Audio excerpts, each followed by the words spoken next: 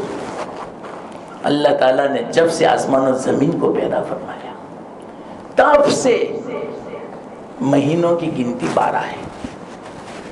ہاں، سال ہر ایک نے الگ الگ مقرر کیا، لیکن مہینے تو پہلے سے 12 ہے. لوح محفوظ میں اللہ تعالیٰ نے فی کتاب اللہ لوح محفوظ میں لکھ دیا ہے 12 مہینے. اب وہ الگ الگ نام رکھتے تھے، عربی میں اس کا نام الگ ہے. اپنے بچوں کو ضرور یاد کراؤ. خود بڑے حضرات بھی اسلامی مہینوں کو یاد رکھیں. یہ محبت کی علامت ہے. جو یاد رکھے گا فضیلت کا کام ہے. فرض کفایہ پر عمل کیا، اور جو یاد نہیں رکھے گا تو اس فضیلت سے محروم، برکت سے محروم. اللہ کی رحمتیں نازل ہوتی. اس کو ایک جذبہ ہے، اسلام سے محبت ہے. ان ناموں کو یاد رکھنا اور یاد کرنا یہ محبت کی علامت ہے.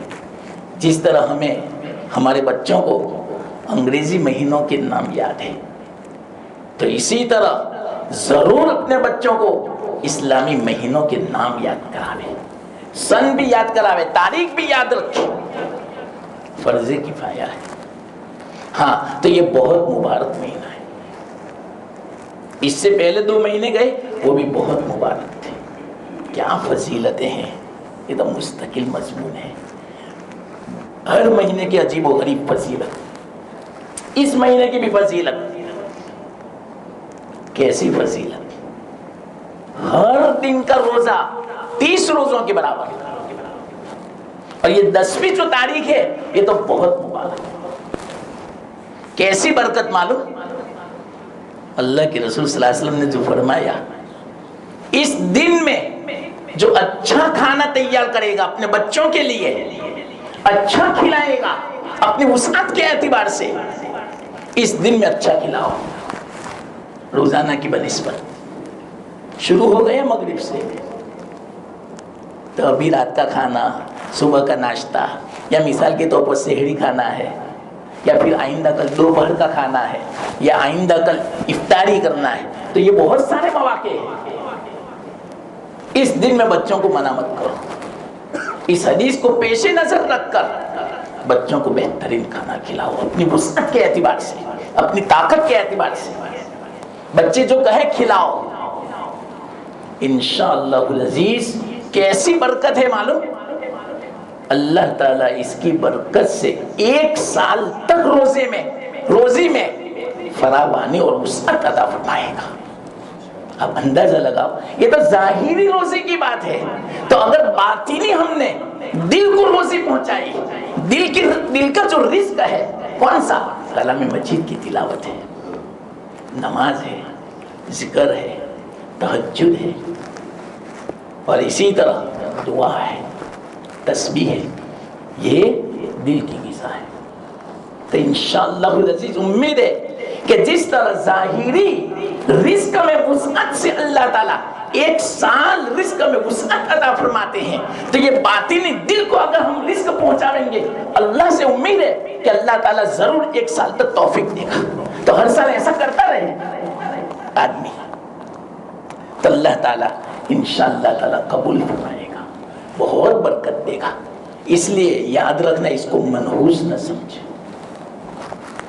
یہ اس لیے مجھے کہنا پڑتا ہے کہ شیعوں کی جو بدعت ہے، ان کا جو عقیدہ ہے، اب ہمارے سنیوں میں آنا شروع ہو گئے، بہت ساری ان کی بدعت، بہت ساری ان کی رسمیں، ان کے عقیدے ہم سنیوں میں آنا شروع ہو گئے، بہت بڑا گناہ ہے، شر الامور محدثاتها، او کما قال علیہ الصلوۃ والسلام، جتنے امور ہیں، جتنے گناہ ہیں، نافرمانی، ان میں سب سے برا اگر کوئی ہے تو دین میں نئی باتوں کو ایجاد کرنا، آپ اس سے اندازہ لگاؤ، نئی بات کو ایجاد کرنا گناہوں میں سب سے زیادہ برا گناہ کہا، کیا وجہ معلوم، اس لیے کہ نئی بات دین میں ایجاد کرنا، وہ گویا یوں دعویٰ کرتا ہے کہ اللہ نے اس کو واجب نہیں کیا، یہ تو واجب ہونا تھا، تو گویا وہ اللہ سے بھی ایک قدم آگے ہے، اللہ کے رسول صلی اللہ علیہ وسلم نے یہ نہیں بتایا، تو اس سے پتا چلا ہم نے ان کو بتایا، تو گویا اللہ کے رسول صلی اللہ علیہ وسلم سے بھی ایک قدم آگے ہے، یہ دعویٰ کرتا ہے گویا اللہ رسول کو پتا نہیں تھا، اللہ رسول کا جو حکم ہے اس سے بھی آگے ایک قدم، اس بنا پر علماء نے فرمایا کہ اللہ کے رسول صلی اللہ علیہ وسلم نے اس کو سب سے برا گناہ کہا، بدعت کو، تو سب سے پہلی جو بدعت ہے اس محرم کے مہینے کو وہ منحوس بے برکت سمجھتے ہیں، حالانکہ اللہ نے اس کو برکت والا بنایا، مبارک بنایا، کتنی برکت، منہا اربعۃ نور، علماء فرماتے ہیں اس مہینے کی برکت ایسی ہے کہ جو آدمی اس مہینے میں گناہوں سے بچتا ہے، اللہ تعالیٰ پورا سال گناہوں سے بچنے کی توفیق عطا فرماتا ہے، اس مہینے میں جو عبادت بجا لاتا ہے، نماز کی پابندی کرتا ہے، تلاوت کی پابندی کرتا ہے، تو اللہ تعالیٰ پورا سال اس کو توفیق عطا فرماتے ہیں نماز کی، تلاوت کی، تو یہ تو اتنی برکت ہے، اور اس میں تو یوں فرمایا کہ اس میں اچھا کھاؤ، اچھا پہنو، اللہ تعالیٰ نے اگر آپ کو دیا ہے تو یہ منحوس نہیں ہے، بے برکت نہیں ہے. اصل میں انہوں نے منحوس کیوں قرار دیا؟ حضرت حسین کی شہادت کی بنا پر. حالانکہ شہادت تو بہت اونچا عمل ہے، بہت فضیلت کی چیز ہے. شہادت سے اونچا کوئی عمل نہیں. اتنا زبردست یہ عمل ہے. میں ایک مختصر حدیث کا واقعہ سناؤں. حضرت جابر رضی اللہ تعالیٰ عنہ، ان کے والد حضرت عبداللہ، لمبا واقعہ ہے لیکن میں مختصر سناتا ہوں.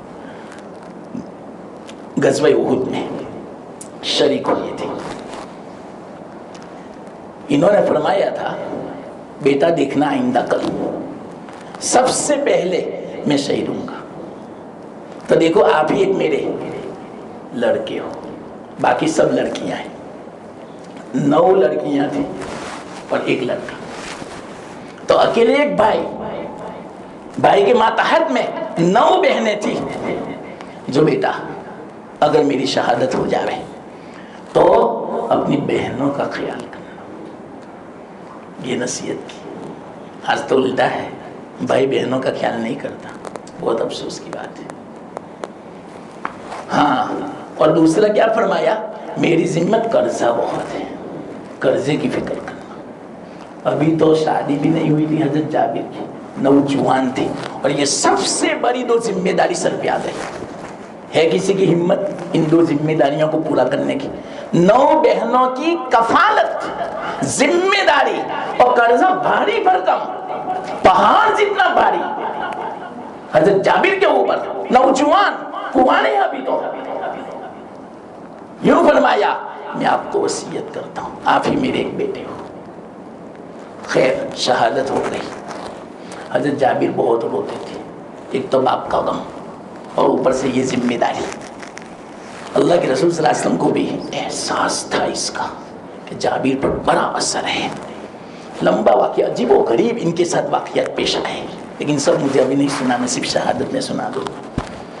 جس وقت حضرت جابر ملے اللہ کے رسول صلی اللہ علیہ وسلم سے، اللہ کے رسول صلی اللہ علیہ وسلم نے ان کے غم کو ہلکا کرنے کے لیے فرمایا جابر آپ کے ابا کے ساتھ اللہ تعالیٰ نے کیا سلوک کیا بیان کرو. کیوں نہیں یا رسول اللہ، بیان کرو. نہیں، میرا غم تھوڑا ہلکا ہو، بہت غم ہے مجھے. دیکھو کہ اللہ تعالیٰ نے آپ کے ابا کو بلایا. ہر ایک کے ساتھ اللہ تعالیٰ بات کرتا ہے لیکن پردے میں. صرف آپ کے ابا کے ساتھ روبرو بات کی. کتنی بڑی فضیلت ہے. اللہ روبرو بات کرے، آمنے سامنے. یہ تو اس کا لطف، اس کا جو مزہ ہے ابھی ہمیں نہیں پتا چلتا. مرنے کے بعد پتا چلے گا.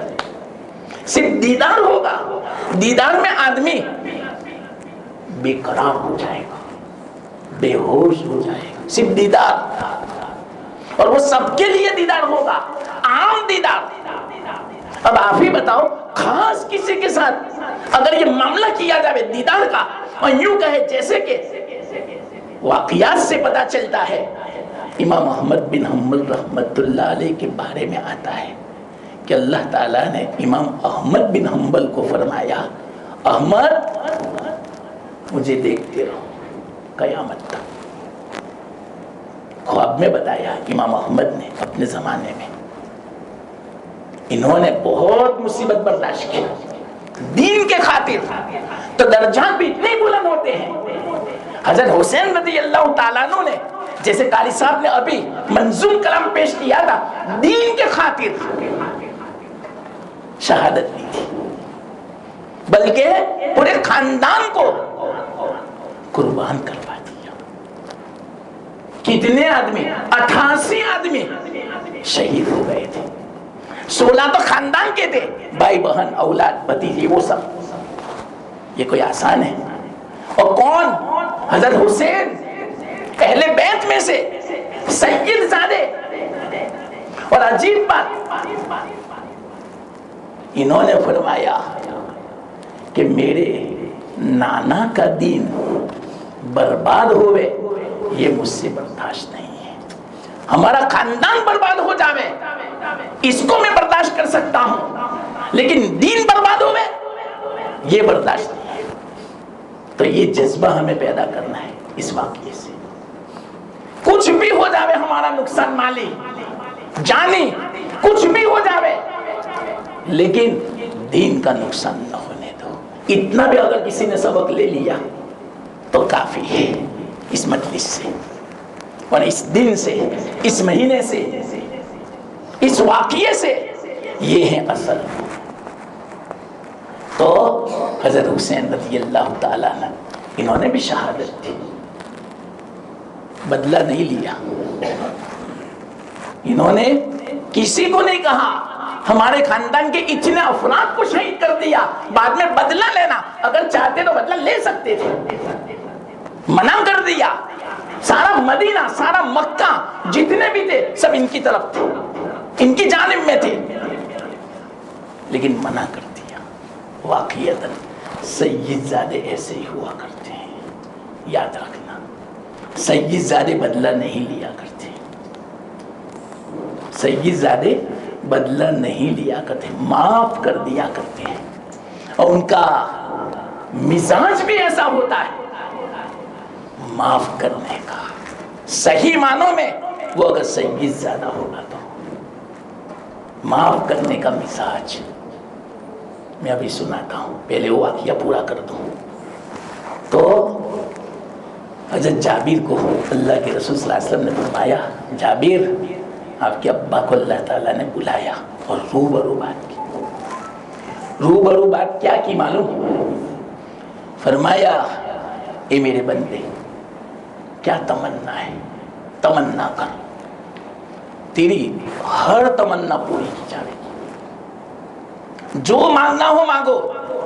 ارے اس سے بڑی کیا چیز کہ روبرو اللہ تعالیٰ نے کلام کی حدیث میں نے کہا نا، امام احمد بن حنبل انہوں نے استقامت کا پہاڑ ثابت کیا تھا اپنے آپ کو دین کے خاطر۔ لمبا واقعہ ہے، یہ بھی کافی وقت چاہیے اس کو بیان کرنے کے لیے۔ تو اللہ تعالیٰ نے اس کے اوپر کیا انعام دیا، کتنا اکرام فرمایا امام احمد کا۔ وفات کے بعد اللہ تعالیٰ نے امام احمد سے کہا، میرے سامنے کرسی لے کر بیٹھ جاؤ، بس میرا دیدار کرتے رہو، قیامت تک دیدار ہوتا رہے۔ قیامت میں جنت میں جانے کے بعد سب سے بڑی نعمت مومن کو، جنتی کو جو ملے گی وہ کون سی نعمت؟ اللہ کا دیدار۔ جنت بھی بھول جائیں گے، حوروں کو بھی بھول جائے گا آدمی، کھانے پینے کو بھی بھول جائے گا، اتنی بڑی نعمت ہے اللہ کا دیدار۔ وَرِضْوَانٌ مِّنَ اللَّهِ أَكْبَرُ، اللہ کی رضامندی سب سے بڑی ہے۔ اس لیے فکر کرو، جان کی نہیں، اولاد کی نہیں، اللہ کی رضامندی کی۔ حضرت حسین رضی اللہ تعالیٰ عنہ نے اللہ کی رضامندی کی فکر کی، اپنی فکر نہیں کی۔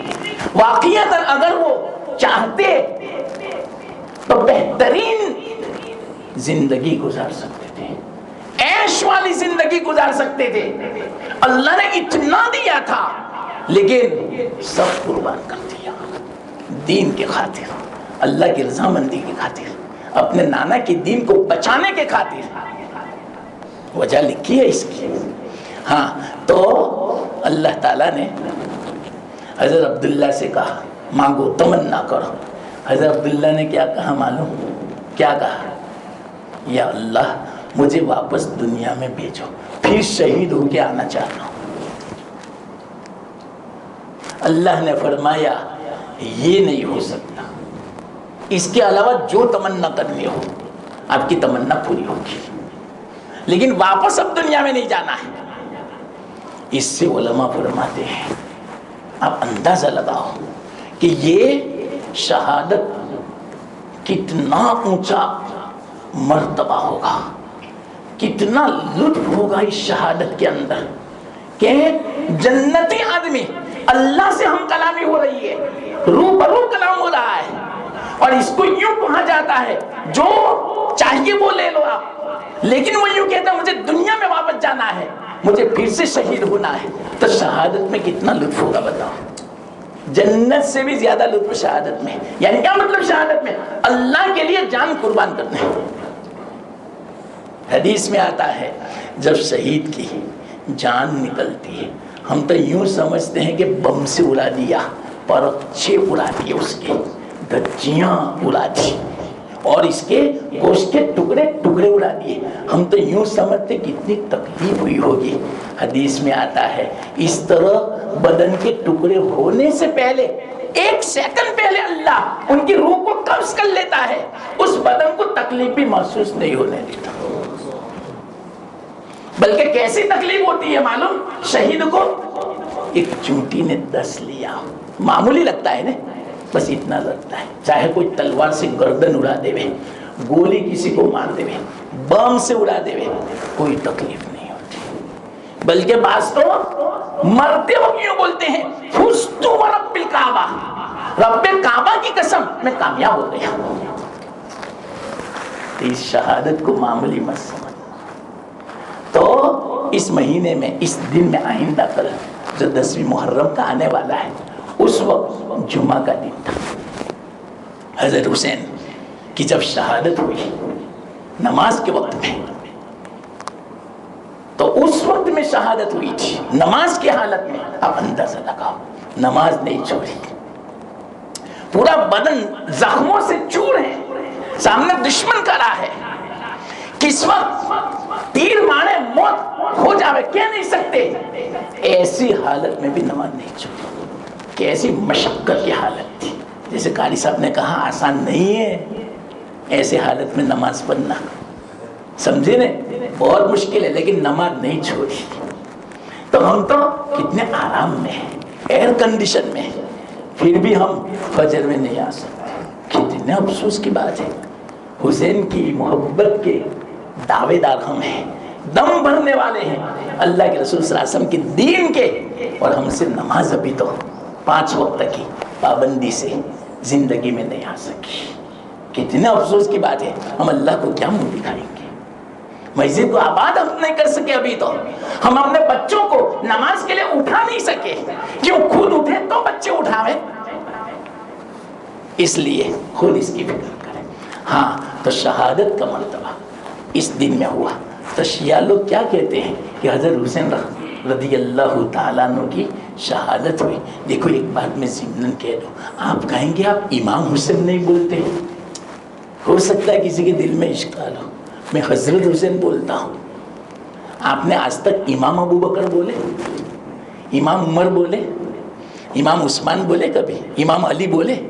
کہ امام حسین بولتے ہو، امام حسن کیوں بولتے ہو؟ یہ شیعوں کی چال ہے. آپ کو پتہ نہیں، ان کی کتاب میں یہ بات لکھی ہے کہ 12 امام ہیں کل. بس جب تک یہ دنیا باقی رہے گی جب تک 12 امام ہوں گے. 11 امام ہو گئے، 1 امام باقی ہے. وہ امام چھپے ہوئے ہیں، وہ نکلیں گے قیامت سے پہلے. بالکل غلط عقیدہ. 11 امام ہو گئے. اور آپ کو پتا ہے امام کا عقیدہ کیا ہے؟ یاد رکھنا، میں ان کی کتاب سے میں بیان کرتا ہوں. امام کہتے ہیں ان کے عقیدے کے اعتبار سے جو معصوم ہو اور نبی سے بھی اونچا مرتبہ ہو. یہ عقیدہ ہے. تو 12 اماموں میں ایک حسن ہے، ایک حسین ہے، ایک امام باقر وہ کہتے ہیں، زین العابدین، موسیٰ کاظم، اور آخری جو امام باقی ہے امام مہدی. ان کے کہنے کے اعتبار سے میں امام کہتا ہوں. کیا مطلب اس کا؟ کہ ان کا درجہ انبیاء سے بھی اونچا، معصوم ہوتے ہیں. بالکل غلط عقیدہ. اس بنا پر وہ امام کہتے ہیں. ہاں ہم جب امام کہیں ہمارے علماء، تو اس کا مطلب کیا معلوم؟ امام کا معنی پیشوا، مقتدا، جن کی اقتدا کی جاوے، جن کی بات کو مانا جاوے. تو میں آپ سے کہتا ہوں اس اعتبار سے حضرت ابو بکر سے بڑا امام کون ہوگا؟ لیکن کبھی وہ امام ابو بکر نہیں کہیں گے، کبھی امام عمر کہیں گے ہی نہیں. حالانکہ سب کا اتفاق ہے. حضرت حسین بھی کہتے ہیں افضل البشر بالتحقیق بعد الانبیاء ابو بکر صدیق رضی اللہ تعالیٰ. انبیاء کے بعد سب سے افضل اگر کوئی انسان و بشر ہے تو حضرت ابو بکر ہے. تو حضرت ابو بکر کو امام کیوں نہیں کہتے؟ سمجھے؟ یہ ان کی منافقت ہے، یہ ان کی خباثت ہے، دشمنی ہے. اور یاد رکھنا ایک بات، مسئلہ آیا اس لیے میں کہہ دیتا ہوں، اس زمانے میں بھی شیعہ مسلمان نہیں ہے، کافر ہے. وہ چاہے حج کرے، حج میں بھی آتے ہیں، مسلمان نہیں ہے. کیوں معلوم؟ ایک عقیدے کی بنا پر. وہ صحابہ کے بارے میں کیا کہتے ہیں معلوم؟ عدالت صحابہ کا اعتبار نہیں کرتے. صحابہ عادل نہیں ہے، فاسق ہے. نعوذ باللہ. جن کے بارے میں اللہ نے اعلان فرما دیا کلام مجید میں، رضی اللہ عنہم ورضوا عنہ، اللہ راضی، وہ اللہ سے راضی. ان کے بارے میں کہتے ہیں کہ عادل نہیں ہے، فاسق ہے. نعوذ باللہ. وہ یوں کہتے ہیں اللہ کے رسول صلی اللہ علیہ وسلم کی وفات کے بعد 5-6 صحابہ کے علاوہ سب کے سب مرتد ہو گئے. نعوذ باللہ. یہ کہتے ہیں، ان کا عقیدہ آپ کو پتا، ان شیعوں کا، ان ایرانیوں کا، وہ بھی شیعہ ہے، ان کا سنیوں سے کوئی لینا دینا نہیں ہے، کوئی خیر خواہی نہیں ہم سے. ابھی جو ہوئی نا لڑائی، ہماری بنا پر نہیں، غزہ کے سنیوں کی بنا پر نہیں، اپنے مفاد کے خاطر تھا. اور سب سے بڑا ان کا مفاد کیا معلوم؟ وہ تو خود کہتے ہیں اسرائیل کو برباد کرنا نہیں ہے، اصل میں مکہ مدینہ پر قبضہ کرنا. ان کی نیت تو دیکھو کتنی خبیث نیت ہے، کتنی بری نیت ہے. اور کیا کہتے ہیں معلوم؟ نعوذ باللہ. ہم جب بھی مکہ مدینہ پر قبضہ کریں گے، سب سے پہلا ہم کام کریں گے، ابو بکر عمر کو وہاں سے نکالیں گے اور پھینک دیں گے کتوں کے سامنے. نعوذ باللہ. نقل کفر نماشت. یہ میں نے بولا نا، کافر ہو جاوے آدمی، لیکن میں ان کی بات نقل کرتا ہوں. فتویٰ ہے، اگر کسی کی بات نقل کرے کفر کی تو اس نقل سے کافر نہیں ہوتا آدمی. تو میں تو الحمدللہ صرف ان کی بات نقل کر رہا ہوں. ان کے ارادے دیکھو، ان کے منصوبے دیکھو کیا ہے، شیخین کو وہاں سے نکالنا. لیکن انشاءاللہ وہ پوری زندگی چاہے، پوری زندگی وہ اٹھل پاٹھل کر دے وے، کچھ بھی ہو جاوے، یہ نہیں کر سکیں گے. کیوں؟ اللہ کے رسول صلی اللہ علیہ وسلم کی پیشین گوئی ہے. ہم قیامت کے دن، میں بیچ میں ہوں گا، ابو بکر دائیں جانب ہوں گے، عمر بائیں جانب. ابھی جس طرح ہے اسی طرح قیامت کے دن ہم اٹھیں گے.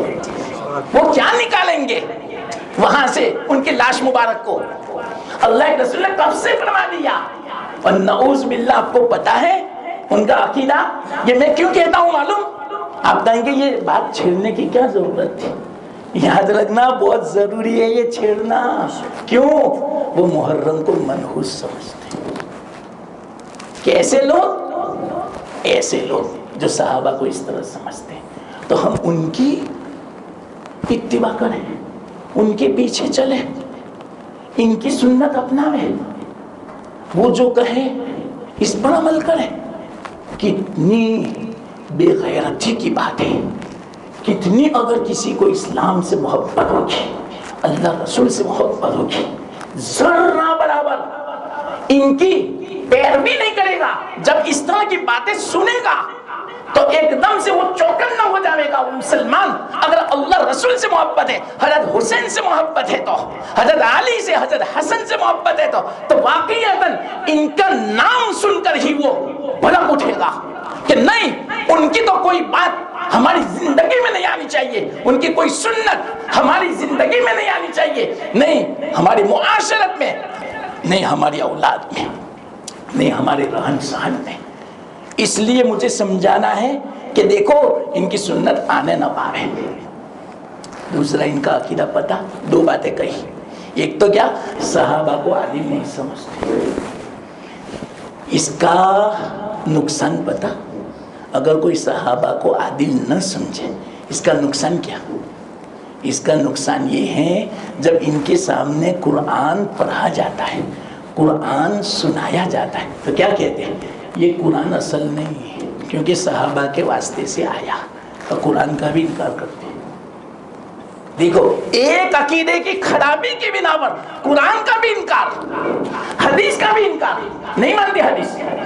کیا کہتے ہیں؟ یہ سب حدیثیں تھوڑی ہے, یہ تو اپنی باتیں ہیں, صحابہ نے اپنی من گھڑت کہی. بخاری مسلم کو نہیں مانتے ہو, ترمذی ابو داؤد کو نہیں مانتے. انہوں نے خود حدیثیں بنائی. کتنی پتہ ہے آپ کو؟ 10 لاکھ حدیثیں گھڑی ہے. ایران میں ملتی ہے وہ حدیثیں 10 لاکھ. اور کیا کہا معلوم, ابھی تو ہمارے پاس دوسری 10 لاکھ ہیں موجود, جب ضرورت پڑے گی تب بیان کریں گے. وہ من گھڑت بیان کرتے ہیں. اور ہماری جو حدیث سند کے ساتھ ہے اس کو یوں کہتے ہیں یہ تو صحابہ کی ہے, فاسق کی, نعوذ باللہ. اس حدیث کا کوئی اعتبار نہیں. تو اس سے تو قرآن کا بھی انکار, حدیث کا بھی انکار, اور ہمیں اسلام ملا صحابہ کے ذریعے سے تو اسلام کا بھی انکار. تو وہ یوں کہتے ہیں صحابہ کو مانو ہی مت, وہ فاسق ہے. تو نہ اسلام کو ماننے کی ضرورت ہے, نہ قرآن کو ماننے کی ضرورت ہے, نہ بخاری مسلم کو ماننے کی ضرورت ہے. ایک تو یہ بات ہے ان کی, یہ کفریہ بات ہے. اس سے کفر ہو گیا, یاد رکھنا. اس لیے آپ ان ایرانیوں کے بارے میں نرم دل مت رکھنا, مہربان مت ہونا, بلکہ یہ جو ابھی ہوا تھا نا, اللہ کرے چلتا رہتا. کیوں؟ دونوں ظالم ہیں ہمارے لیے. علامہ ابن قیم فرماتے ہیں کہ اللہ تعالیٰ جب دو ظالموں کو آپس میں لڑاوے تو اس وقت الحمدللہ کہو, اور اگر دونوں ظالم کو آپس کی لڑائی سے ہلاک کر دے دونوں آپس میں تو الحمدللہ حمدن کثیرہ کہو. ایسا کہا علامہ ابن قیم نے. تو وہ بھی ظالم, یہ بھی ظالم, دونوں ظالم لڑ رہے تھے. ہمیں تو صرف تماشا دیکھنا تھا کہ وہ مارے جب بھی ہمارے لیے تو اچھا تھا, اور یہ ان کو مارے جب بھی ہمارے لیے تو خوشی کا موقع تھا. یاد رکھنا اس بات کو. اتنا سب کچھ ہونے کے باوجود ان کے ارادے اچھے نہیں تھے ہمارے بارے میں, سنیوں کے بارے میں. چلو تیسری بات کون سی معلوم ان کی, بہت خطرناک. آپ ان کا نام نہ لیں, نعوذ باللہ.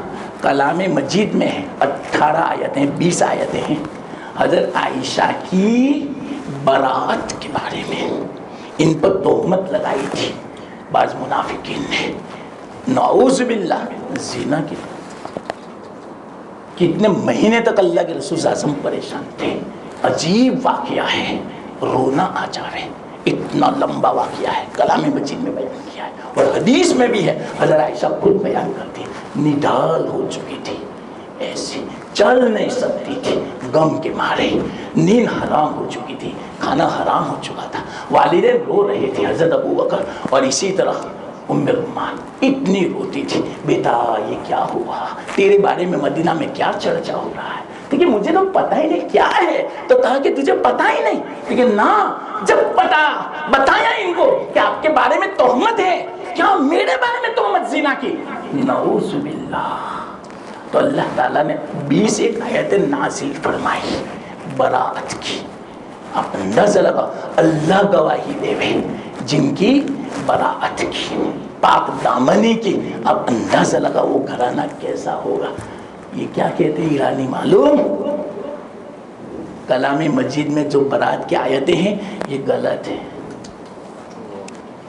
نعوذ باللہ ثم نعوذ باللہ. پھر سے میں کہتا ہوں, نقل کفر نہ باشد. وہ کہتے ہیں کہ عائشہ فاحشہ ہے, ویشیا ہے. ہم کیا کریں گے, مدینہ پر جب قبضہ کر لیں گے تو قبر میں سے عائشہ کو نکالیں گے اور 100 کوڑے لگائیں گے. نعوذ باللہ. کتنی خطرناک بات. ایسوں کی ہم مسلمان سنت اپناوے. کیا سنت پتہ؟ محرم کو منحوس سمجھتے ہیں، اس میں شادی نہیں کرنے کی، ایسا کہتے ہیں. تو ہمارے لوگ بھی کہتے ہیں نہیں محرم میں شادی نہیں کرنے کی. لیکن کس کی سنت ہے؟ ایسوں کی سنت. یہ ہے منحوس. اور وہ کیا کہتے ہیں؟ ان دنوں میں تجارت نہیں کرنے کی، دکانیں بند رکھو. بنے کہ نہیں؟ آج ان کی ہوٹلیں بنے کہ نہیں؟ ہائی وے پر دیکھو 10 دن تک اچھے کپڑے نہیں پہنتے، کالے پہنتے، غم. ان کی عورتیں بناؤ سنگار نہیں کرتی، غم مناتی ہیں اور ماتم کرتی ہیں، اور نہ معلوم آئندہ کل کیا ہوگا دیکھنا. تعزیے ان کی سنت ہے، ہم نے اپنائی ایسوں کی سنت. میں نے آپ کو بتا دیا کہ کون ہے. حالانکہ یہی بے وفا تھے، حضرت حسین کے قاتل تھے. انہوں نے خود بلایا اور قتل کیا. کیوں معافی مانگی بعد میں؟ حضرت حسین کے خاندان سے کہ معاف فرمانا، ہم نے آپ کو بلایا تھا لیکن مجبوراً ہمیں تلوار چلانی پڑی آپ کے خلاف. حضرت علی کو کہا تھا صحابہ نے آپ مت جاؤ، ان بے وفاؤں غداروں کے پاس مت جاؤ. نہیں مانا حضرت علی. لیکن نا ایسا نہیں ہوگا، آپ نہ کہتا ہوں مت جاؤ. مدینہ چھوڑ کے گئے، کوفہ آئے. انہوں نے صحیح حضرت علی کو، حضرت علی کی شہادت کے بعد ان کے بیٹے کو منع کیا حضرت حسین کو، آپ مت جاؤ. ان کا کوئی بھروسہ نہیں کوفیوں کا، ان یزیدیوں کا. آپ کے ابا کو شہید کر دیا. اتنے بڑے صحابی جلیل، اتنے بڑے خلیفہ کو، اتنے بڑے امیر المومنین کو، اس سے آپ سبق لیں. حضرت حسین نے کہا انہوں نے خود مجھے دعوت دی اور خطوط کے ڈھیر لگا دیے کہ دیکھو یہ کتنے خطوط ہے، مجھے مجبوراً جانا پڑی. بھروسہ مت کرو. ابن عباس نے منع کیا تھا، جب جا رہے تھے اس وقت بھی منع کیا تھا، مجھے تو اطمینان نہیں ہے اب مت جاؤ.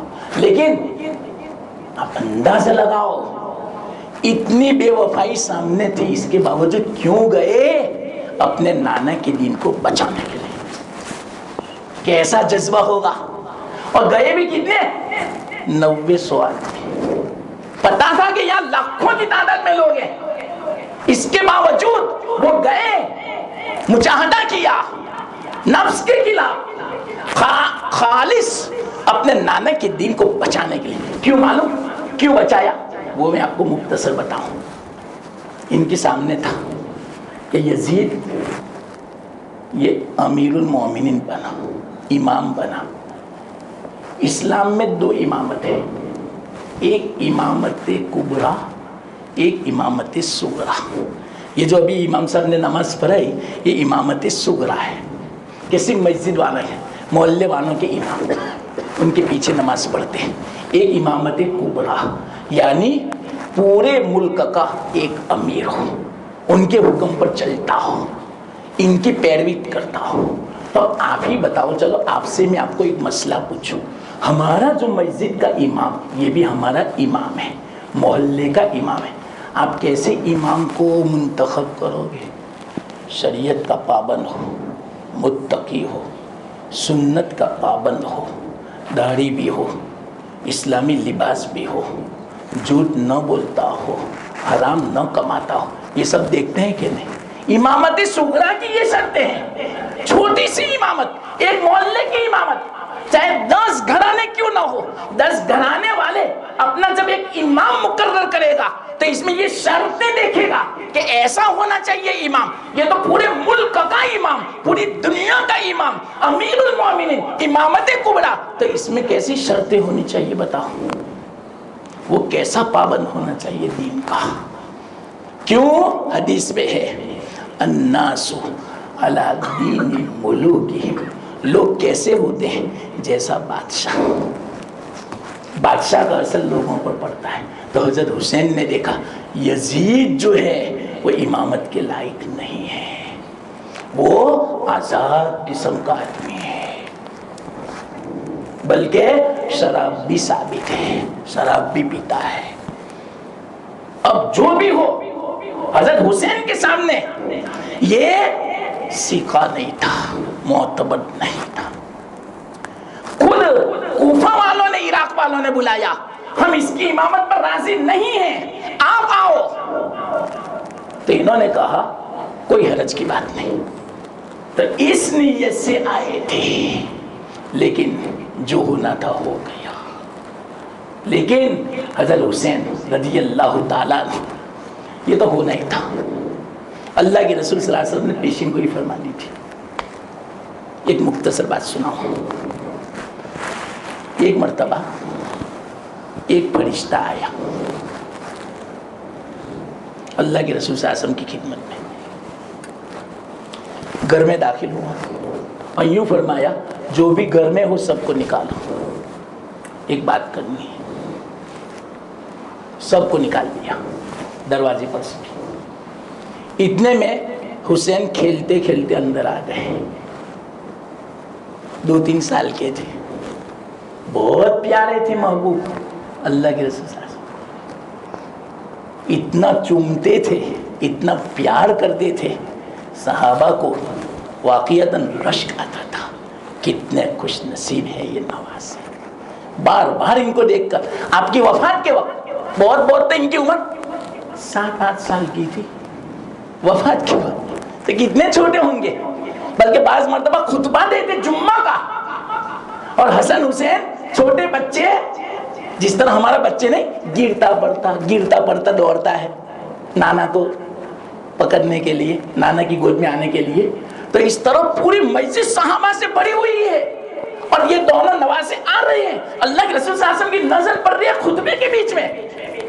صحابہ سے کہ ہٹ جاؤ، میرے جنت کے پھول آ رہے ہیں، ریحانیہ، میرے پھول آ رہے ہیں، دنیا کے بھی پھول ہیں، میرے جنت کے بھی پھول ہیں، پھولوں کو آنے دو۔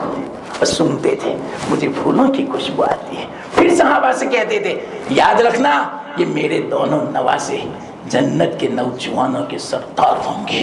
لیکن اتنی محبت تھی، جب وہ فرشتے نے کہا جو بھی ہو نکال دو، اتنے میں یہ بچے کھیلتے کھیلتے، ان کو تو کوئی نہیں نکال سکتا، کسی کی مجانے کا منع کرے، اگرچہ فرشتے نے کہا پھر بھی نہیں روکا اللہ کے رسول صلی اللہ علیہ وسلم نے، تو ایک دم سے آئے، بیٹھ گئے گود میں۔ فرشتے نے پوچھا کون ہے؟ کہ حسین ہے، میرا نواز ہے۔ کہ اچھا، ان کے بارے میں ایک بات سناؤ؟ تو کہ سناؤ۔ ان کو آپ کی امت ہی قتل کرے گی۔ یہ فرشتے نے سب سے پہلے سنا ہے، ان کو قتل کرے گی؟ کہ ہاں۔ اسی وقت جس مٹی پہ حضرت حسین کا خون گرنے والا تھا وہ بھی بتایا کہ لو دیکھ لو یہ حسین کا خون ہے، امت ان کو بخشے گی نہیں، ان کو بھی نہیں چھوڑے گی۔ کتنا خطرناک معاملہ۔ تو یہ حضرت حسین اپنے نانا کے دین کے خاطر سب کچھ انہوں نے قربان کر دیا، اپنی جان بھی دے دی۔ واحد کیوں معلوم کہ یہ یزید جو ہے نا وہ امامت کے لائق نہیں ہے۔ اب یہی جو یزیدی جو تھے، یہ شیعہ لوگ، اب آپ اندازہ لگاؤ، ایک تو مارا بھی اور اوپر سے ماتم بھی کر رہے ہیں، غم بھی منا رہے ہیں۔ یہ تو عجیب کیا الو بنانے کا یہ تو ایک معاملہ ہے کہ دیکھو ہمیں کتنا غم ہے، لیکن افسوس مجھے ان پر نہیں ہے، افسوس ہمیں ہمارے لوگوں پر ہے۔ یہ میں آپ کو سمجھانا چاہتا ہوں، ان کی سنت نہ اپناؤ۔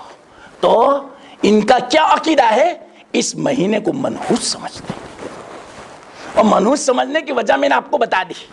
حضرت حسین کی شہادت ہوئی، ارے شہادت تو بہت اونچی بات ہے، یہ تو فضیلت کی چیز ہے، یہ کوئی نحوست کی چیز نہیں ہے۔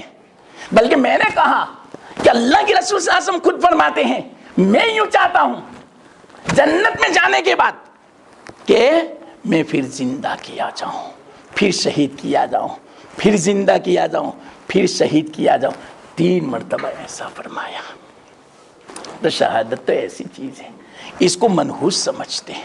تو یاد رکھنا، سب سے پہلی بات منحوس نہ سمجھے، بلکہ ہو سکے تو میں نے کہا نا، کھانا بھی اچھا ہو، لباس بھی اچھا پہنو، اچھی طرح زندگی گزارو، ان کی پیروی مت کرو، ورنہ کہیں ایسا نہ ہو کہ اللہ ناراض ہو جاوے۔ وہ تو دشمن ہے گویا صحابہ کے، اللہ کے رسول صلی اللہ علیہ وسلم کے، کتنی خطرناک باتیں ہیں۔ آپ اندازہ لگاؤ، سب سے بڑی بات، کسی صحابی کو وہ 5-6 صحابہ کے علاوہ کسی کو مسلمان ہی نہیں سمجھتے ہو، سب کو مرتد۔ وہ کہتے ہیں ارے کیسی بات کرتے ہو، اللہ تعالیٰ نے جو حکم لگایا ہے رضی اللہ عنہ، کہ اللہ کو پتہ نہیں تھا، کیا اللہ کو معلوم نہیں تھا کہ یہ مرتد ہونے والے؟ کیسی بات کرتے ہیں، کتنا خطرناک الزام ہے۔ گویا یہ تو اللہ پر بھی الزام ہے، گویا ایک اعتبار سے گویا اللہ کے رسول صلی اللہ علیہ وسلم کو جو ان کا اعتماد تھا صحابہ پر، ان کو بھی مجروح کرنا لازم آتا ہے۔ اتنی بھی بات نہیں، اتنے خطرناک ان کے عقیدے ہیں۔ ہاں، تو اس کو منحوس سمجھتے ہیں۔ ارے ان کو پتہ ہے منحوس تو کیا ہے معلوم؟ یاد رکھنا ایک بات، منحوس گناہ ہے، جو گناہ کرتا ہے یہ اس کے لیے منحوس ہے، یہ نحوست کی چیز ہے۔ ایک مرتبہ کیا ہوا معلوم؟ ابن عباس رضی اللہ تعالیٰ عنہما سے ایک آدمی ملا، اس نے 3 سوال کیے بغیر سننا، کہ ابن عباس مجھے کچھ سوال ہے، اس کا جواب دو۔ کہا بولو کیا تھا؟ کہ سب سے افضل عمل کون سا، اور سب سے افضل دین کون سا، اور سب سے افضل مہینہ کون سا؟ یہ 3 سوال۔ ابن عباس رضی اللہ تعالیٰ عنہما نے فرمایا سب سے افضل دن جمعہ کا، سب سے افضل مہینہ رمضان کا، سب سے افضل عمل 5 وقت کی نماز۔ اس سے افضل کوئی چیز نہیں۔ مسلمانوں یاد رکھنا اس بات کو، اس بات کو سمجھانے کے لیے ایک وقت چاہیے، لیکن بس مختصر اتنا سمجھ لو، ہماری شریعت میں جتنے بھی اعمال ہیں، ان سب اعمال میں اگر سب سے افضل کوئی عمل ہے تو 5 وقت کی نماز ہے۔ تو ہم اس مبارک دن میں حضرت حسین کی شہادت کے طفیل میں ہم آج عزم کریں، نیا سال ہے گویا، نئے سال میں ہم عزم کریں کہ انشاءاللہ العزیز ہم 5 وقت کی نماز پابندی کے ساتھ، تکبیر اولیٰ کے ساتھ پورا سال، پوری زندگی انشاءاللہ ہم پڑھیں گے۔ تو یہ اگر ہم نے جو عہد کر لیا، عزم کر لیا، ارادہ کر لیا، تو انشاءاللہ العزیز یہ دن ہمارے لیے مبارک ہے، یہ سال ہمارے لیے مبارک ہوگا۔ ہم ارادہ کریں، اللہ تعالیٰ انشاءاللہ آسان فرما دے گا۔ تو سب سے افضل عمل ابن عباس نے فرمایا 5 وقت کی نماز۔ اب کیا ہوا معلوم؟ 3 دن کے بعد وہ آدمی حضرت علی سے ملا، حضرت علی سے فرمایا کہ میں نے ابن عباس سے 3 سوال کیے، انہوں نے یہ 3 جواب دیے۔ تو کیا بولو کیا؟ تو کہ میں نے پوچھا سب سے افضل عمل، تو کہ 5 وقت کی نماز۔ سب سے افضل دن کون سا؟ تو کہ جمعہ کا دن۔ سب سے افضل مہینہ کون سا؟ تو کہ رمضان کا مہینہ۔ حضرت علی نے تھوڑی دیر سوچا اور یوں فرمایا، اے فلانے، ساری دنیا کے علماء، حکماء، اوکلا جمع ہو جاوے، اس سے بہتر جواب کوئی نہیں دے سکے گا۔ یہ بالکل صحیح جواب ہے۔ ہاں، میں اپنی طرف سے ایک بات کہتا ہوں، اب بغیر سننا کیا فرمایا حضرت علی نے، کہ یہ سب سے بہتر ہے، یہ سب سے زیادہ صحیح جواب ہے، لیکن میں اپنی طرف سے ایک بات کہتا ہوں۔ کیا بات کہتا ہوں معلوم؟ کہ سب سے بہتر دن وہ ہیں، وہ تو وہ فرمایا جمعہ کا دن، لیکن عام میں بیان کرتا ہوں، سب سے بہتر دن وہ ہیں جب آدمی اللہ سے ملے، جب وفات کا وقت آوے تو اس کا دل نور ایمان سے منور ہو، اس حالت میں اللہ سے ملاقات کرے، وہ دن اس کے لیے سب سے افضل ہے۔ اور کیا فرمایا؟ سب سے افضل مہینہ وہ ہے جس مہینے میں اللہ تعالیٰ سچی پکی توبہ کی توفیق دے دے۔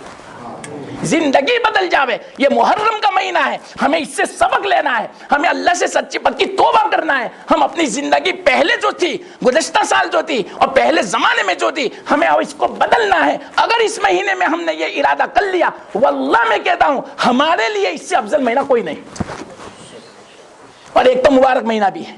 اچھا, تیسری بات فرمائی کہ سب سے افضل عمل یہ فرمایا کہ 5 وقت کی نماز. میں یوں کہتا ہوں سب سے افضل عمل وہ ہے جس کو اللہ قبول کر لے. یا اللہ کیا عجیب بات. اس پر میں آپ کو ایک مختصر واقعہ آپ کو پتا چلے کہ واقعیتاً اللہ جس کو قبول کر لے اس سے افضل عمل کوئی نہیں ہو سکتا. کیا ہوا معلوم؟ ایک مرتبہ ایک اسرائیلی حضرت موسیٰ علیہ السلام کو ملا. بنی اسرائیل حضرت موسیٰ علیہ السلام کی قوم تھی. حضرت موسیٰ علیہ السلام جب بھی مناجات اور سرگوشی کرنی ہوتی اللہ تعالیٰ کوہ طور پر بلاتے.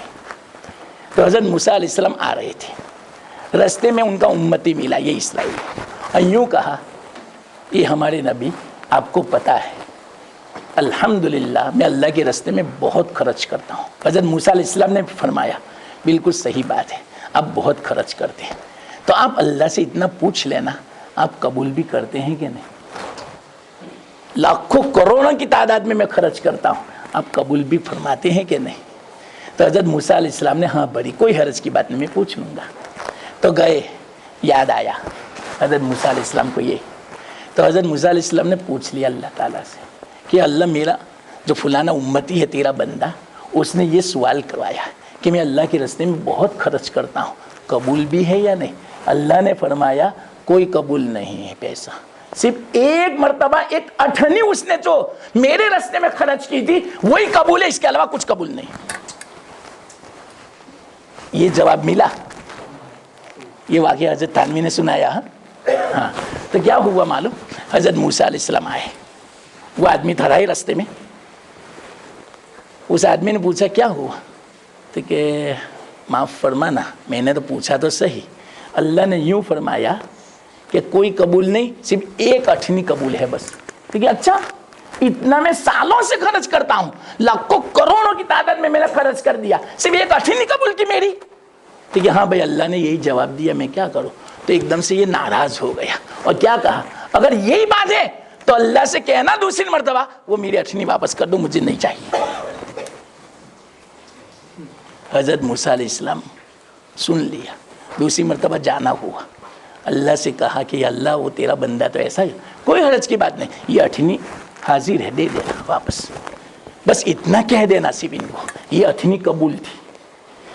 8 آنے 50 پیسے, یہ اٹھنی قبول تھی. اب اس اٹھنی کو لے کر بازار جانا اور اس کے بدلے میں جو چیز خریدنا ہو ایک پلڑے میں یہ اٹھنی رکھنا, دوسرے پلڑے میں وہ چیز رکھنا. بس اتنا کہہ دینا اس کو. حضرت موسیٰ علیہ السلام نے اپنے امتی کو وہ اٹھنی واپس کی اور یہ پیغام دیا. اب یہ آدمی بازار گیا, پہلے سمجھا کہ اٹھنی میں کیا آتا ہے, تو اس اعتبار سے تھوڑا دکاندار سے کہا کہ چلو یہ اٹھنی میں ادھر رکھتا ہوں, کیونکہ پہلے زمانے میں اس طرح ہوتا تھا, وہ چاندی کا سکہ اس کے بدلے میں وزن کیا جاتا تھا, تو اس پلڑے میں رکھا. تو اٹھنی والا پلڑا جھکا رہا, یہ ہلکا رہا, پھر اس میں اور ڈالا, پورا پلڑا بڑھ گیا, لیکن اٹھنی والا ہلنے کا نام نہیں لیتا. یہاں تک کہ آتا ہے روایت میں, اسرائیلی روایت ہے لیکن کوئی حرج کی بات نہیں ہے, اس کو بیان کرنے میں کوئی مسئلہ بیان نہیں کرنا ہے, ایک فضیلت اللہ کی قبولیت کی وہ بیان کرنی ہے, اور بالکل صحیح بات ہے, یہ حدیثوں سے بھی پتہ چلتا ہے, میرے پاس ہے اس کے جوابات الحمدللہ. تو کیا ہوا معلوم, اس سے بڑا پلڑا جو لایا گیا, کتنا پلڑا بڑا معلوم کہ پوری مسجد آ جاوے, تو اس میں پورا سامان رکھا گیا, اٹھنی ادھر رکھی گئی, پھر بھی اٹھنی والا دبا رہا, جھکا رہا, وہ اٹھ گیا. یہاں تک کہ یہ حیرت میں پڑ گیا, یہ کیا ہے, کچھ سمجھ نہیں پڑتی, کیا ہے اٹھنی کا وزن. آخر میں تھک گیا, وزن کر کر کے سب کو وزن میں رکھا گیا پلڑے میں, لیکن اٹھنی والا اٹھتا ہی نہیں.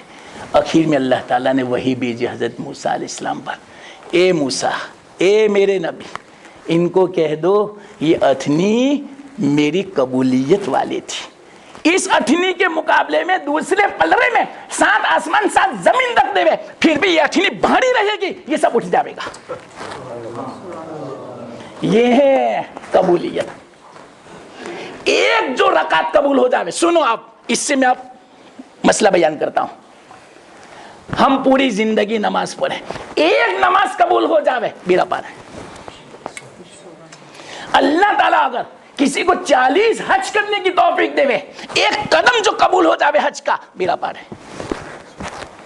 اللہ کے راستے میں ہم نے زکات نکالی، صدقات نکالے، پوری زندگی کے لاکھوں روپیوں کی تعداد میں 1 روپیہ ایک آنا قبول ہو جائے، بیڑا پار ہو جائے۔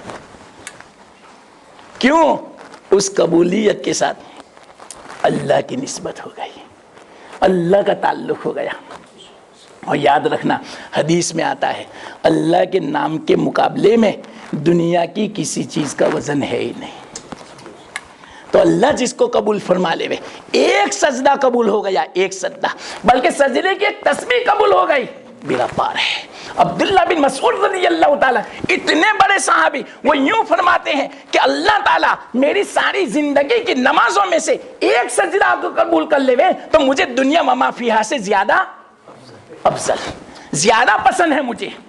یہ فرمایا ایک سجدہ قبول ہو جاوے تو یاد رکھنا، اگر ہماری یہ مجلس جو اللہ کے یہاں قبول ہو گئی، بیڑا پار۔ امام راضی رحمت اللہ علیہ نے ایک بات فرمائی ہے تفسیر کبیر میں کہ ایک آدمی کا انتقال ہوا، اللہ کے یہاں پیشی ہوئی، اوہو 1 گھنٹہ ہو گیا، میں نے 50 منٹ کہا تھا، ابھی تو بات شروع ہو رہی ہے، ابھی تو صرف منحوس و مبارک کی بات سمجھا رہا ہوں، اور لائٹ نے بھی کہا ہے کہ بس کرو۔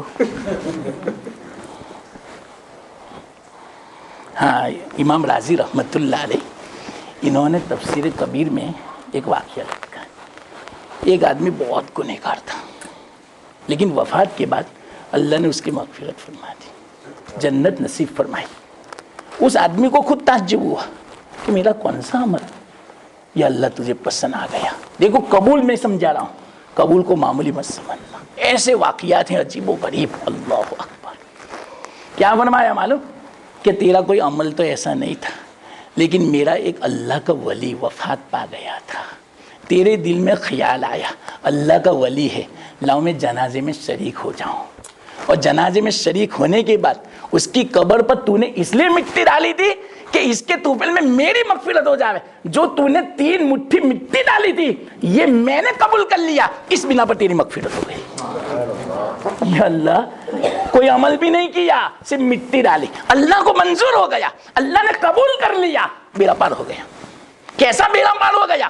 ساری زندگی کی کوتاہیوں کو اللہ نے معاف فرما دیا، اور جنت جیسی نعمت ساری دنیا مل کر بھی جنت کی ایک بالش کی قیمت نہیں چکا سکتی، وہ جنت کا مالک اللہ نے اس کو بنا دیا صرف مٹی ڈالنے پر۔ اس سے یوں پتا چلا جس عمل کو اللہ قبول فرما لے بیڑا پار ہو جاوے۔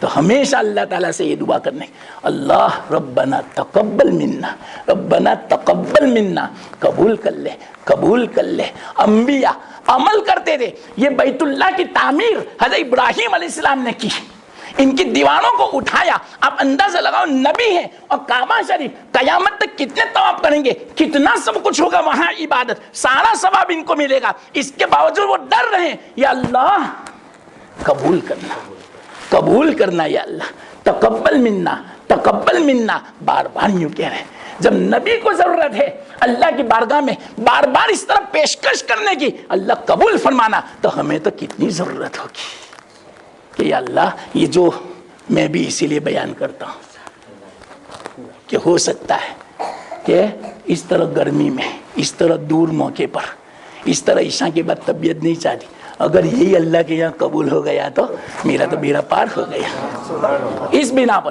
یاد رکھنا، پوری زندگی اللہ یہ جو توفیق دیتے ہیں، یہی نیت سے کوئی ایک بات تو اللہ قبول کر لے، کہ 1 گھنٹہ بیان ہو، 1 گھنٹے کے بیان میں ایک بات بھی جو قبول ہو گئی، انشاءاللہ اللہ راضی ہو گیا، انشاءاللہ ہمارا بیڑا پار ہو گیا۔ ہمارے قاری صاحب جو نعت پڑھتے ہیں، ایک نعت کی کڑی بھی اللہ کو پسند آ گئی، بیڑا پار ہو گیا۔ بس اسی نیت سے کرے، لوگوں کو خوش کرنے کے لیے نہیں، اللہ میرا راضی ہو جاوے اور لوگوں کا دل اللہ کی طرف مائل ہو جاوے، بس یہ نیت ہو، پھر بعد میں دیکھنا اللہ تعالیٰ کیسا قبول ایسی قبولیت ہوگی جو وہم و گمان میں بھی نہیں ہوگی. اور جب اللہ ایک مرتبہ قبول فرما لیتا ہے پھر وہ مردود نہیں ہوتا. یاد رکھنا اس بات کو، ایسا اللہ قبول فرماتا ہے کہ دنیا میں بھی مقبولیت معلوم ہوتی ہے اور آخرت میں تو ہو گئی مقبولیت. ہاں تو اس کو منحوس نہ سمجھیں، یہ تو بہت مبارک ہے. چلو کیا کرے، لائٹ بھی نہیں، آپ بھی پریشان ہوتے ہوں گے اور میں بھی ذرا بولنے میں ذرا گرمی زیادہ محسوس ہوتی ہے. 1 گھنٹہ بھی ہو گیا، ابھی تو ایک بات ہوئی ہے. مجھے تو بہت ساری باتیں کرنی تھی لیکن خیر اللہ کو اتنا ہی منظور تھا، تو اللہ نے جتنا مجھے کہنے کی توفیق عطا فرمائی بس اللہ تعالیٰ اس کو قبول فرمائے اور ہم سب کو عمل کی توفیق عطا فرمائے. وآخر دعوانا الحمدللہ رب العالمین.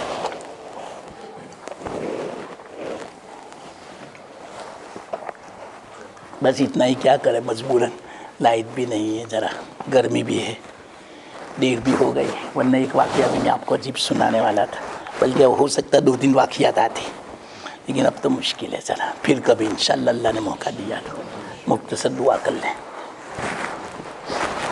لا الہ الا اللہ العظیم الحلیم، لا الہ الا اللہ رب العرش العظیم، لا الہ الا اللہ رب السماوات ورب الارض ورب العرش الکریم. اللهم صل على محمد عبدك ورسولك وصل على المؤمنين والمؤمنات والمسلمين والمسلمات وبارك وسلم. اللهم لك الحمد كما أنت أهل، فصل وسلم على سيدنا محمد كما أنت أهل، وافعل بنا ما أنت أهل، فإنك أهل التقوى وأهل المغفرة. یا اللہ ہم سب کی مغفرت فرما، ہمارے حال پر رحم فرما. یا اللہ ہمیں صحیح توفیق اور ہدایت عطا فرما. یا اللہ ہم سب تیری بارگاہ میں سچی پکی توبہ کرتے ہیں اگلے زمانے کی، اس سے پہلے جو سال گزرے ہیں ان کوتاہیوں سے. یا اللہ ہم تیری بارگاہ میں پناہ چاہتے ہیں. یا اللہ پکڑ نہ فرمانا، معاف فرما دے. اور آئندہ سال یہ جو شروع ہو گیا ہے، نئی زندگی، نیا سال، یا اللہ ہم اس میں تجھ سے یا اللہ درخواست کرتے ہیں ہمیں صحیح توفیق عطا فرما. ہم سچی پکی توبہ کرتے ہیں. یا اللہ ہمیں تو گناہوں سے بچا لے، ہمیں 5 وقت کی نماز پابندی کے ساتھ یا اللہ قائم کرنے کی توفیق عطا فرما. گناہوں سے بچنے کی توفیق عطا فرما. ہمیں تلاوت کی توفیق دے، ہمیں برکتوں سے تو مالا مال فرما. ہمارے ایمان کی حفاظت فرما، ہماری اولاد کی، عورتوں کی، پوری امت کی ایمان کی حفاظت فرما. جان مال عزت آبرو کی حفاظت فرما. یا اللہ ہر شر سے، ہر برائی سے، کفر سے، شرک سے، ارتداد سے، یا اللہ برے عقیدے سے، بدعات سے، خرافات سے، یا اللہ تو ہم سب کی، پوری امت کی تو حفاظت فرما. یا اللہ ہم سے تو راضی ہو جا، تو ہمیں قبول فرما. یا اللہ اس مجلس کو قبول فرما لے. یا اللہ بڑی محنت، مشقت، مجاہدے کے ساتھ یہ سب تیرے بندے جمع ہیں ایک دین کی نسبت پر. یا اللہ ایک دین کی بات کی نسبت پر، تیرے حبیب پاک صلی اللہ علیہ وسلم کی باتوں کو سننے کے لیے، تیری باتوں کو سننے کے لیے. یا اللہ یہ نسبت بڑی اونچی ہے. یا اللہ ان کے آنے کو، اس مجاہدے کو تو قبول فرما لے. یا اللہ اس جذبے کو قائم و دائم فرما، ان کے اولاد میں بھی باقی رکھ. یا اللہ اس جذبے کو یا اللہ ان کے اولاد میں بھی قائم و دائم فرما. یا اللہ ان کے اولاد کو بھی یا اللہ آنکھوں کی ٹھنڈک بنا. یا اللہ گھر میں برکتوں کا سبب بنا. یا اللہ آئندہ کل جو ہم مبارک ماننے والے ہیں اور ہر ایک کی تمنا ہے، نیت ہے کہ ہم اپنے اولاد کو اچھا کھلائیں گے، تو یا اللہ جو تیرا وعدہ ہے پورا سال رزق میں وسعت ہوتی ہے، برکت فراوانی ہوتی ہے. یا اللہ تو برکت دیتا ہے، تو یا اللہ ضرور یا اللہ اس وعدے کو پورا فرمانا. تیرے حبیب پاک صلی اللہ علیہ وسلم کا فرمان ہے، اس میں کوئی یا اللہ شک شبے کی بات نہیں ہے. اور تیرے کتنے بھی بندے یا اللہ محدثین نے، تیرے نیک بندوں نے یا اللہ اس پر عمل کیا. انہوں نے کہا ہمارا تجربہ ہے کہ پورا سال فراوانی وسعت رہی روزی میں. تو یا اللہ ہم بھی اگر اس طرح کریں اور ہر ایک کو توفیق عطا فرما تو ان کی یا اللہ روزی میں برکت دے. یا اللہ ساری تنگیوں کو دور فرما دے، رکاوٹوں کو دور فرما دے اور ہر ایک کو صحیح توفیق دے. ہر ایک کو آئندہ کل یا اللہ اچھی طرح یا اللہ منانے کی توفیق دے، مبارک سمجھنے کی توفیق دے، روزے کی توفیق عطا فرما. یا اللہ بدعات سے پوری حفاظت فرما، خرافات سے پوری حفاظت فرما. یا اللہ ہر ایسے عمل سے حفاظت فرما جس سے تو ناراض ہوتا ہو، ہر ایک کی تو حفاظت فرما. یا اللہ ہماری دعاؤں کو اپنے فضل و کرم سے قبول فرما، ہماری جائز امیدوں کو پوری فرما، ہماری پریشانیوں کو دور فرما، مشکلات کو آسان فرما، مسائل کو حل فرما، قرضوں کی ادائیگی یا اللہ آسانی کے ساتھ، عافیت کے ساتھ عطا فرما دے. یا اللہ یہاں جتنے بھی مجمع میں آئے ہیں سب کی جائز امیدوں کو پوری فرما. یا اللہ ان کو سب کو دیندار بنا دے، ان کے گھر والوں کو سب سب کو دیندار بنا دے, گھروں میں سکون عطا فرما, عافیت عطا فرما, برکت و رحمتوں کو نازل فرما, سب کو یا اللہ نمازی بنا دے, عورتوں بچوں سب کو یا اللہ بڑوں کو یا اللہ یہ پورا محلہ یا اللہ نمازی دیندار ہو جائے, ایسی توفیق عطا فرما. یہاں جو علماء پڑھانے والے ہیں یا اللہ ان سب کی محنت کو قبول فرما, یا اللہ ان کو بہترین تو بدلہ نصیب فرما, تو راضی ہو جا, ان کی دنیا آخرت دونوں بنا دے یا اللہ, ان سے راضی ہو جا, ان کی ہر ضرورت کو پوری فرما دے یا اللہ, ان کی ہر پریشانی دور فرما دے, اولاد کی, گھر والوں کی, سب کی اللہ ضرورت پوری فرما یا ارحم الراحمین. ہماری دعا اپنے فضل و کرم سے قبول فرما. ربنا تقبل منا انک انت السمیع العلیم وتب علینا انک انت التواب الرحیم. وصلی اللہ تعالی علی خیر خلقہ محمد وعلی آلہ واصحابہ اجمعین وسلم تسلیما برحمتک یا ارحم الراحمین.